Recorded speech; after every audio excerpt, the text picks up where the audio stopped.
Para nuestra meditación en esta mañana, vamos a leer lo que nos dice la carta de Romanos, capítulo 5, versículos 1 y 2. Justificados pues por la fe, tenemos paz para con Dios por medio de nuestro Señor Jesucristo, por el cual también tenemos entrada por la fe a esta gracia, por la cual estamos firmes y nos gloriamos en la esperanza de la gloria de Dios. Meditando en este pasaje bíblico, vamos a orar pidiendo el don del Espíritu Santo, a fin de que podamos comprender el mensaje que tiene el Señor para nosotros en esta mañana.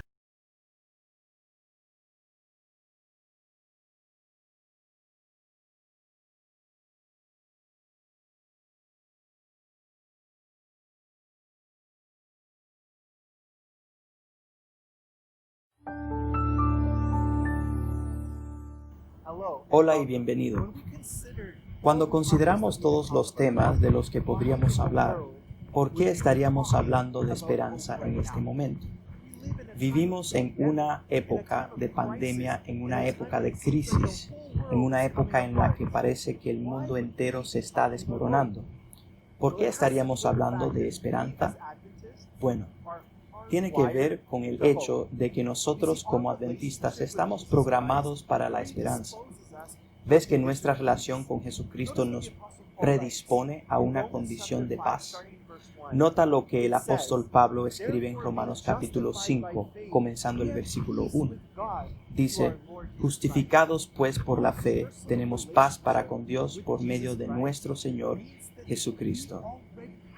Nuestra relación personal con Jesucristo significa que ya tenemos un sentido de esa paz que Dios desea para todos y cada uno de sus seres.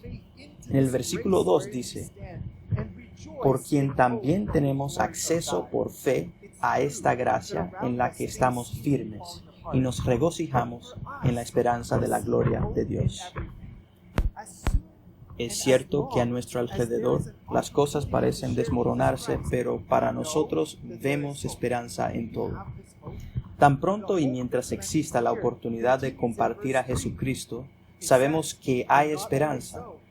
¿Tienes esta esperanza? La esperanza que se menciona aquí continúa en el versículo 3. Dice, y no solo así, sino que también nos gloriamos en las tribulaciones, sabiendo que la tribulación produce paciencia, y la paciencia, experiencia, y la experiencia, esperanza, y esperanza, no avergüenza. Porque el amor de Dios ha sido derramado en nuestros corazones por el Espíritu Santo que nos ha sido dado. Porque cuando aún estábamos sin fuerzas, a su debido tiempo Cristo murió por los impíos. Es cierto que vivimos en tiempos difíciles, pero ¿significa eso que no tenemos esperanza? ¿O eso significa que nuestra esperanza pronto se cumplirá? Puede haber pruebas, puede haber tribulaciones a nuestro alrededor, pero todavía tenemos un mensaje que compartir, un mensaje de la justicia de Cristo que trae consigo una justificación para todos y cada uno de los pecadores que invocan el nombre del Señor. Ese mensaje es nuestro mensaje en este momento, así como siempre ha sido el mensaje del pueblo adventista. Este mensaje que saca a la luz tan claramente nuestra dependencia de nuestro Salvador es el mensaje que el mundo necesita escuchar con tanta desesperación en este momento. En Testimonios para los Ministros, en la página 118 en inglés, estamos dando esta introducción realmente importante. Dice, los peligros de los últimos días están sobre nosotros y en nuestro trabajo debemos advertir a la gente del peligro en el que se encuentran.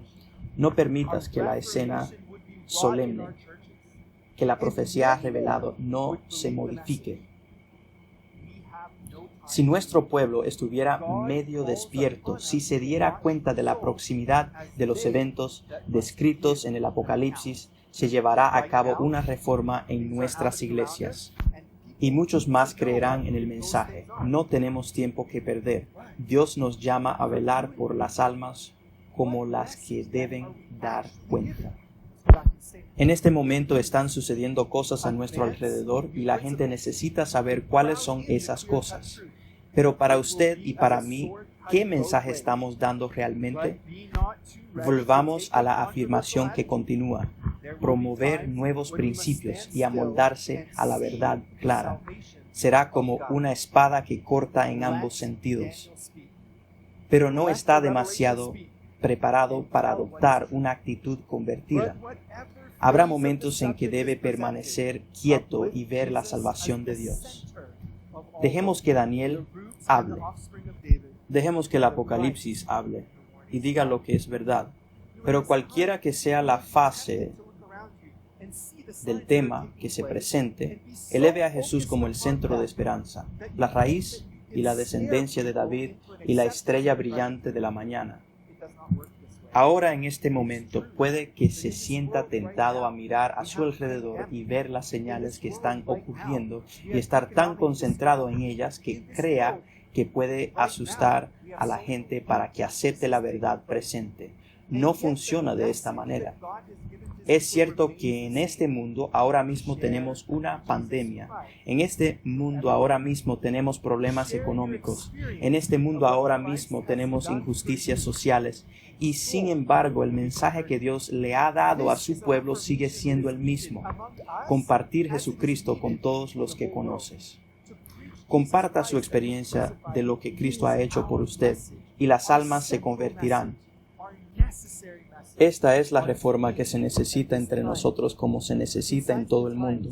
Predicar a Jesucristo y su crucifixión es nuestro mensaje central, nuestro mensaje necesario, nuestro tema en este momento.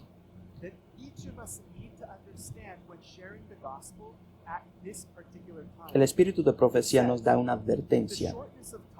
La brevedad del tiempo se insta con frecuencia como un incentivo para buscar la justicia y hacer de Cristo nuestro amigo. Este no debe ser el gran motivo para nosotros, porque tiene sabor a egoísmo. Es necesario que los terrores del día de Dios debe ser sostenido ante nosotros para que podamos ser obligados a actuar correctamente a través del miedo. No debe ser así. Jesús es atractivo. Está lleno de amor, misericordia y compasión. Él se propone ser nuestro amigo, caminar con nosotros a través de todos los caminos difíciles en la vida. Ahora mismo hay un mensaje para compartir. El mismo mensaje que el pueblo de Dios ha estado compartiendo desde el principio. El mensaje de la justicia de Cristo. Este mensaje es atractivo. Este mensaje atrae almas a la cruz de Jesucristo. Y sin embargo, en este mundo vemos cada vez más que se están produciendo divisiones, que nos dicen que tenemos que separarnos unos de otros, que uno es mejor que el otro por su situación económica, por su etnia, por su lugar de residencia, por su código postal. Ninguna de estas cosas importa a los ojos de Dios. Para el Señor, el origen de todas las naciones es el mismo.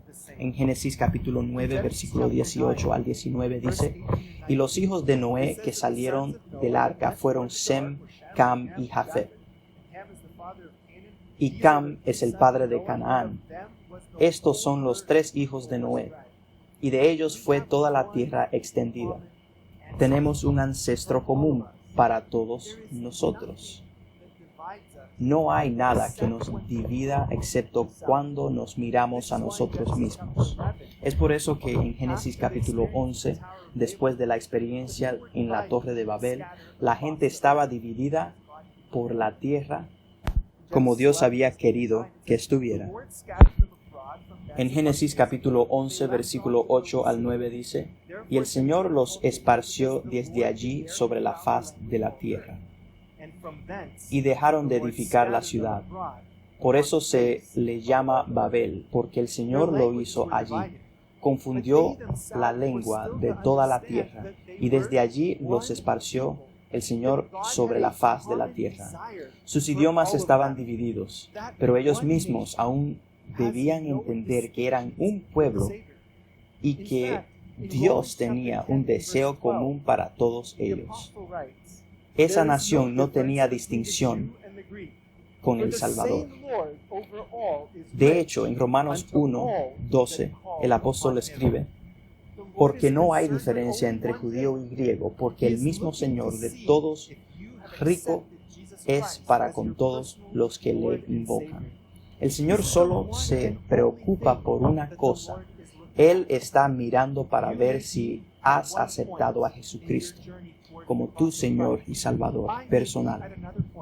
Esta es la única cosa que el Señor está mirando. Usted puede estar en un punto de su camino hacia la cruz de Cristo. Yo puedo estar en otro punto. Otro puede estar en otro punto. Pero si todos tenemos la mirada fija en la cruz de Cristo, entonces el Señor nos mira a cada uno de nosotros y dice que eres mi hijo y nos eleva a Él. En Testimonios para la Iglesia, volumen 7, página 225, dice: Cristo vino a la tierra con un mensaje de misericordia y perdón. Él sentó las bases de una religión por la cual judíos y gentiles, y blancos y negros, libres y vinculados, están unidos a una fraternidad común, reconocido como igual a los ojos de Dios.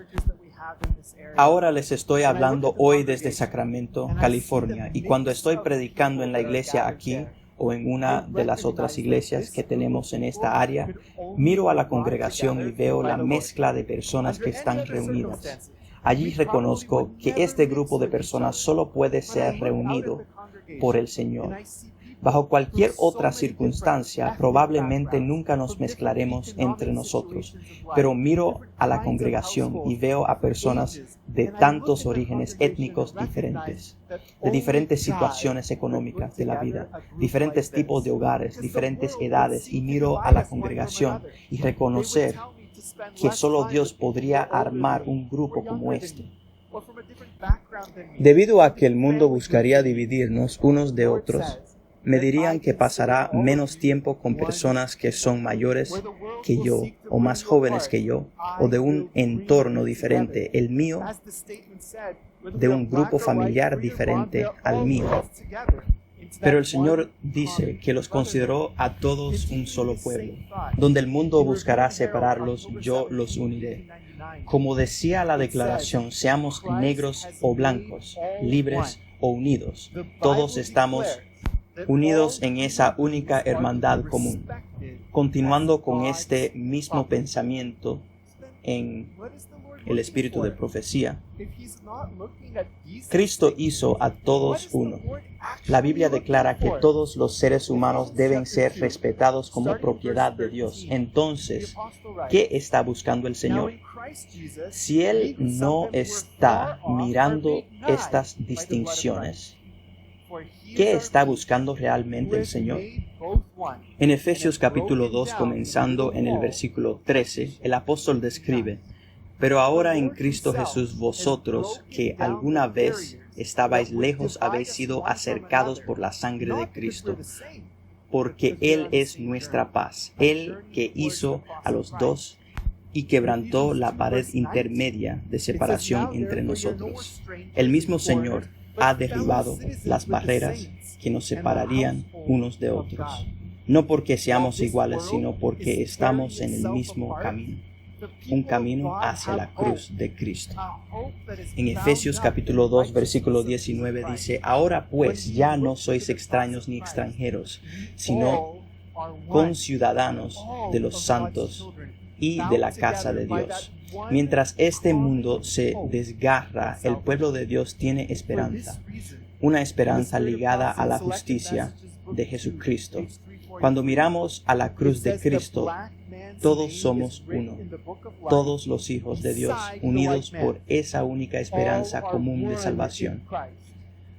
Por esta razón, con espíritu de profecía, en Mensajes Selectos, libro 2, página 343, dice: el nombre del hombre negro está escrito en el libro de la vida del lado del hombre blanco. Todos son uno en Cristo. El nacimiento, la posición, la nacionalidad, o el color no pueden elevar o degradar a los hombres. El carácter hace al hombre. ¿Cuál es la única cosa que el Señor está mirando? Tu personaje. Ahora, por un lado, cuando leo eso, me asusto un poco porque reconozco que mi carácter está lejos del personaje que Dios quiere mirar, y luego reconozco algo como acepto a Jesucristo como mi Señor y Salvador, como acepto su justicia, como acepto su justificación. Él hace una obra en mí que yo no podría hacer por mí mismo. Cuando acepto a Jesucristo como mi Señor y Salvador, ocurre una transformación que está igualmente disponible para ti y para todos los que se crean en esta tierra.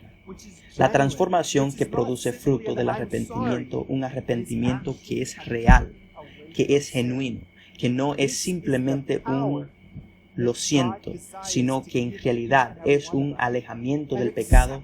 Este es el poder que Dios desea darnos a todos y cada uno de nosotros. La aceptación de la justicia de Cristo es la aceptación de su transformación en tu vida. Esa es nuestra gran esperanza, de cuando el Padre Celestial me mira, no vea a Jesucristo crucificado por mí. Entonces mi esperanza es completa. Entonces, como dice la declaración que acabamos de leer, el Señor me mira y ve el carácter de Jesucristo, ve la justicia de Cristo y dice que este es mi Hijo, que no tiene distinción basada en nacimiento, estación, nacionalidad o color. Tiene una distinción basada en el carácter que se encuentra en la justicia de Cristo. Pero si tenemos que abordar el hecho de que hoy se está produciendo protestas reales, las protestas que están ocurriendo en Estados Unidos, en diferentes países del mundo, que resultan en la injusticia, estas son reales, no son imaginarios, no son simplemente herramientas políticas. Hay una injusticia real que está ocurriendo en este mundo. Debemos reconocer que existe esta injusticia, pero debemos determinar por qué. ¿Por qué existe la injusticia? En Marcos capítulo 10, versículo 42, hablando a sus discípulos, Jesús dijo: pero Jesús los llamó y les dijo: ¿sabéis que los que son tenidos por gobernantes de los gentiles se enseñorearán de ellos y sus grandes ejercen autoridad sobre ellos? En el tiempo de Cristo no fue diferente de lo que es hoy, y hoy no es diferente al tiempo de Cristo. Hay quienes buscan oprimir a los demás. El espíritu de profecía lo explica de esta manera.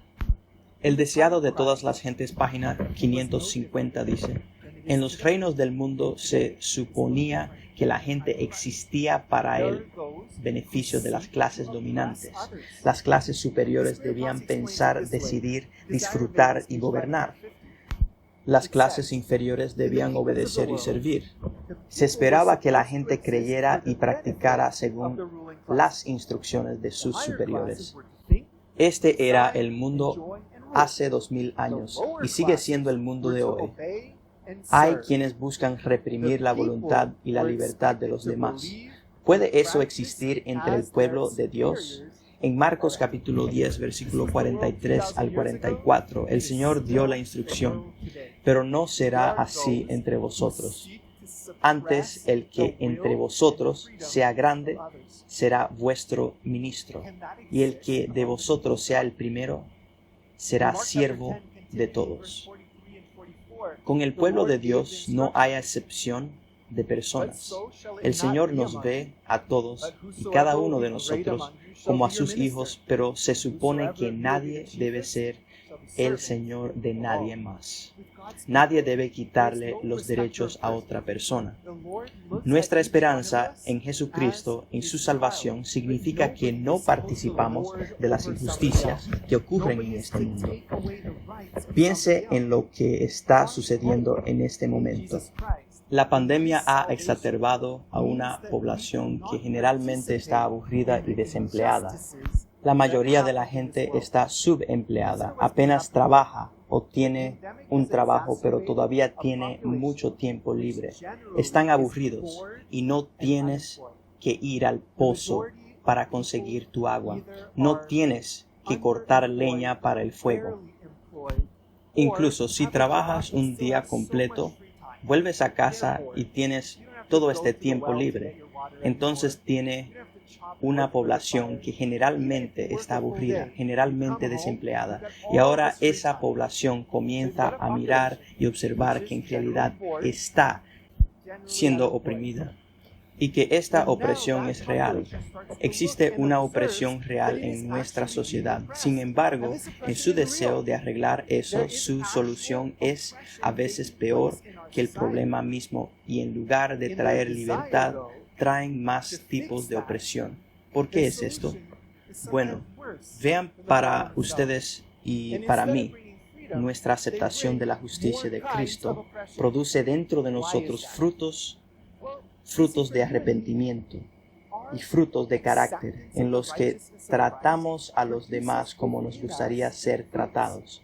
Entonces la obediencia a la ley de Dios pone de manifiesto que no solo somos obedientes a los primeros 4 valores predeterminados en relación con nuestro deber para con Dios, sino también a los valores predeterminados del 5 al 10, que son nuestra relación entre nosotros.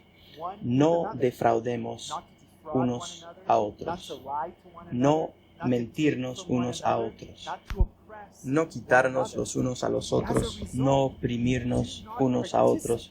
Como resultado, no participamos. Comimos en este tipo de actividad, que son cada vez más comunes en este mundo pecaminoso.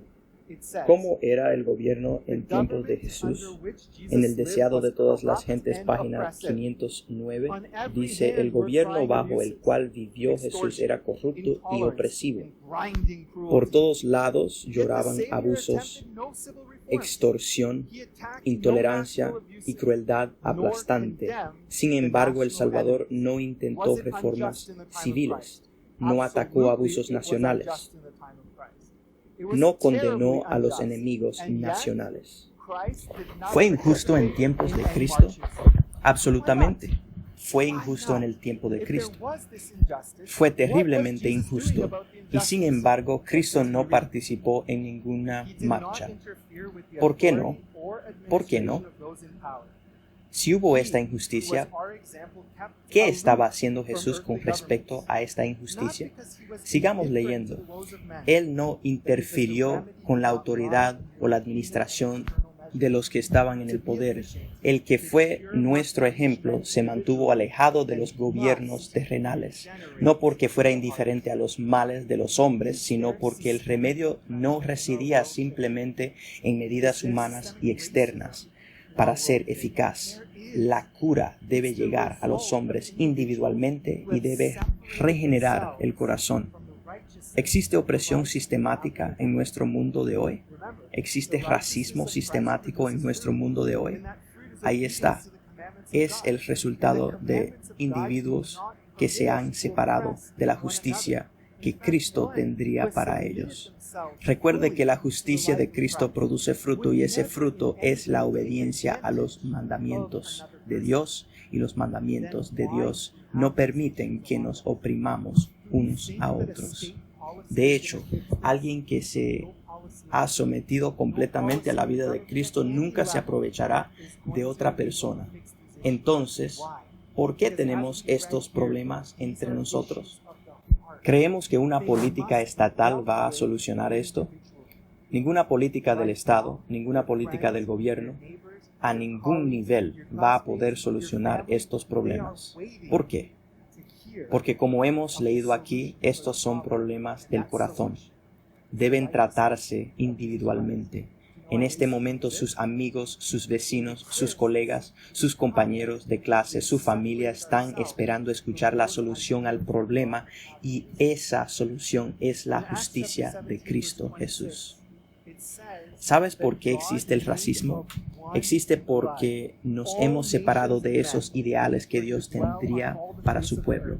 En Hechos capítulo 17, versículo 26 dice que y ha hecho de una sangre todas las naciones de los hombres para que habiten sobre toda la faz de la tierra y ha fijado los tiempos antes señalados y los límites de su habitación. El Señor nos hizo de una sangre. Tengo la esperanza de que el pueblo de Dios sea el que comparta este mensaje en el mundo de hoy. En Hechos capítulo 10, versículo 35 al 36 dice, pero en toda nación el que le teme y hace justicia es aceptado con él. La palabra de Dios envió a los hijos de Israel predicando la paz de Jesucristo. Él es Señor de todos. Si este mundo está tratando de dividirnos, Satanás está tratando de dividirnos. Satanás está tratando de sembrar la discordia en este mundo. Y generalmente está teniendo éxito. Pero el pueblo de Dios reconoce que Jesucristo es el Señor de todos.